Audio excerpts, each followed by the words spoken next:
नमस्कार दोस्तों, कैसे हैं आप लोग? आशा करते हैं कि अच्छे होंगे। बीपीएससी बाय अमन सर यूट्यूब चैनल पे आप लोगों का स्वागत है। ये एक नया इनिशिएटिव है।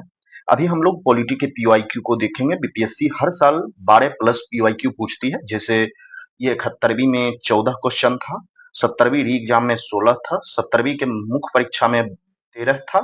ठीक है, तो हम लोग हर दिन एक साल का पीवाईक्यू पॉलिटी का जैसे करते जाएंगे। ठीक है, जब हम लोग पॉलिटी कर लेंगे उसके बाद हम लोग फिर हिस्ट्री, बिहार स्पेशल इस तरह से करते जाएंगे।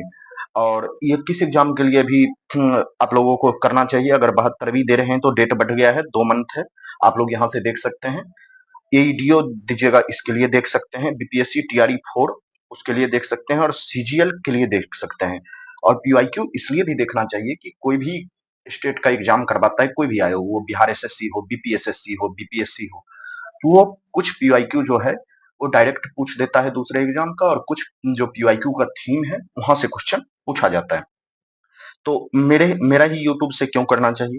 देखिए, 2 टाइम बीपीएससी का मैं इंटरव्यू दे चुका हूँ। ठीक है, एसआई का मेरिट आउट हूँ, बिहार सब इंस्पेक्टर का अभी 1799 चल ही रहा है, ये प्रोसेस में है। नेट यूजीसी नेट में क्वालिफाई हूँ, हिंदी साहित्य मेरा एमए है, और हिंदी साहित्य से ही नेट क्वालिफाई हूँ।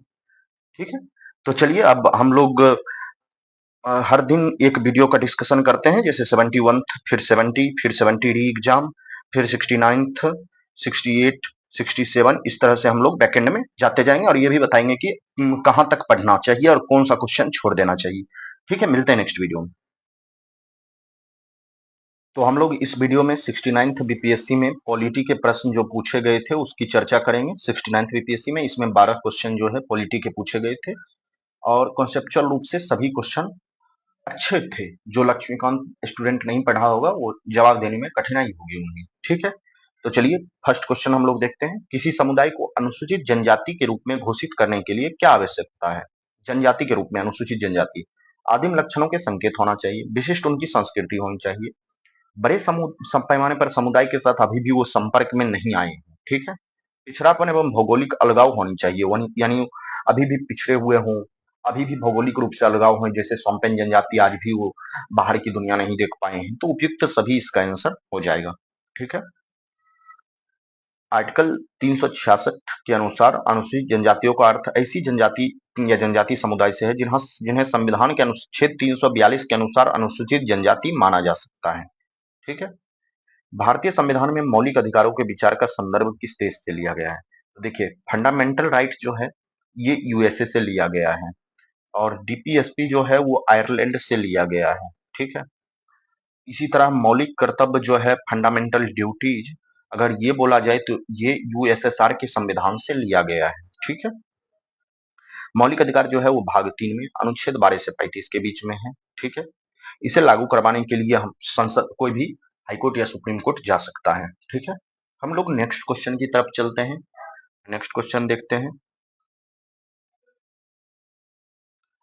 भारतीय संविधान के किस अनुच्छेद द्वारा अस्पृश्यता को समाप्त किया गया है।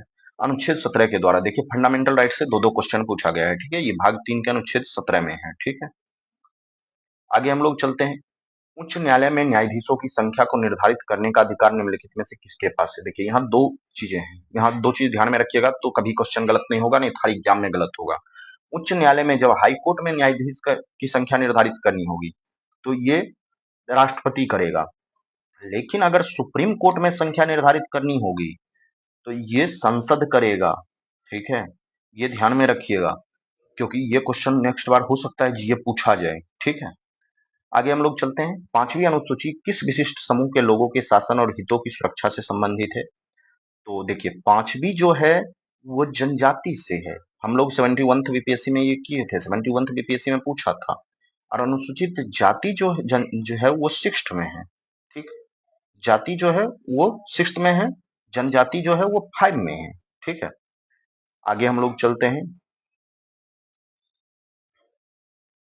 भारतीय सर्वोच्च न्यायालय ने किस या किन मुकदमों में सर्वप्रथम संविधान के मूल ढांचे का सिद्धांत प्रतिपादन। देखिए, मूल ढांचा का जो सिद्धांत है ये केशवानंद बनाम केरल राज्य जो था उसमें प्रदान किया गया था।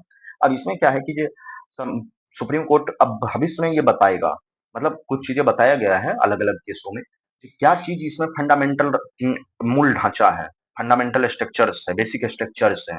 ठीक है, उसमें संसद संशोधन नहीं कर सकती है, ठीक है।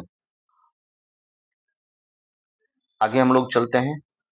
अब कुछ पार्टी का गठन से संबंधित वर्ष है। देखिए, कम्युनिस्ट पार्टी आप लोग को याद होगा कि 1925 में इसी वक्त आरएसएस भी बना था 1925 में, ठीक है।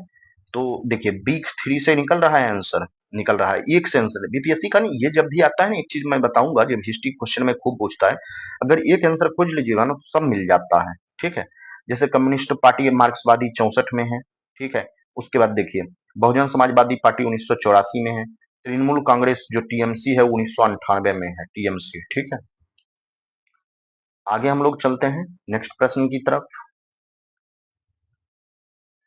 नेक्स्ट प्रश्न जो है, किस या किन अनुच्छेदों के अंतर्गत अध्यक्ष सदन के किसी सदस्य को उसकी मातृभाषा में बोलने का अधिकार दे सकते हैं?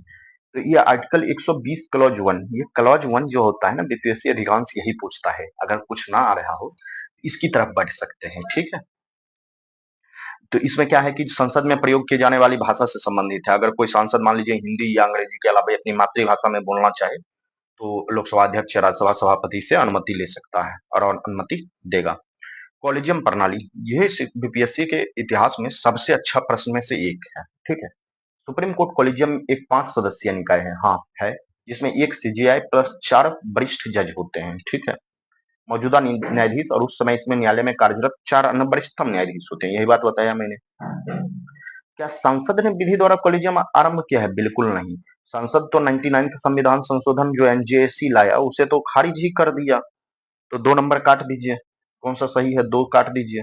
आगे हम लोग देखते हैं, उच्चतम न्यायालय और उच्च न्यायालय के न्यायाधीशों की नियुक्ति कॉलेजियम प्रणाली के माध्यम से की जाती है, बिल्कुल की जाती है। तो 1 और 3 सही है, ठीक है। कॉलेजियम प्रणाली की शुरुआत 1993 में न्यायाधीश टीएन भगवती के ऐतिहासिक फर्स्ट जज मामले के उपलक्ष्य में की गई थी। नहीं, देखिए, ये first जजेज case, second जजेज case, third जजेज case, इस तरह से बढ़ते गया कॉलेजियम प्रणाली, ठीक है। और 2 ऑप्शन है तो 1 और 3 के साथ आराम से जाइए, ठीक है। और कॉलेजियम प्रणाली भारतीय संविधान के आर्टिकल 124(2) और 217 में उल्लेखित है, ठीक है। नियुक्ति, न्यायाधीश की नियुक्ति से संबंधित है तो उसी में, ठीक है। आगे हम लोग चलते हैं नेक्स्ट प्रश्न की तरफ। भारतीय संविधान के 42वें संविधान संशोधन के संदर्भ में निम्नलिखित कथनों पर विचार करें। प्रस्तावना में 3 शब्द जोड़े गए। पहले बीपीएससी क्या था कि अकेले अकेले पूछता था, प्रस्तावना में क्या जोड़े गए? समाजवाद, धर्मनिरपेक्ष और अखंडता, बिल्कुल सही है। इससे संविधान में 8 मौलिक कर्तव्य जोड़े गए, ठीक है। अब पूछ रहा है कौन सा गलत है, तो एक तो गलत है नहीं, एक सही है। इसमें 2 3 3 4 है, ठीक है। मौलिक कर्तव्य तो जुड़े गए थे स्वर्ण सिंह समिति के सिफारिश पर 42वें संविधान संशोधन द्वारा, 8 जुड़े गए थे और एक बाद में जोड़ा गया था। इसमें नए निदेशक सिद्धांत जो है, ठीक है, 8 या 9 जोड़े गए थे उस टाइम, ठीक है। एक बार आप लोग देख लीजिएगा।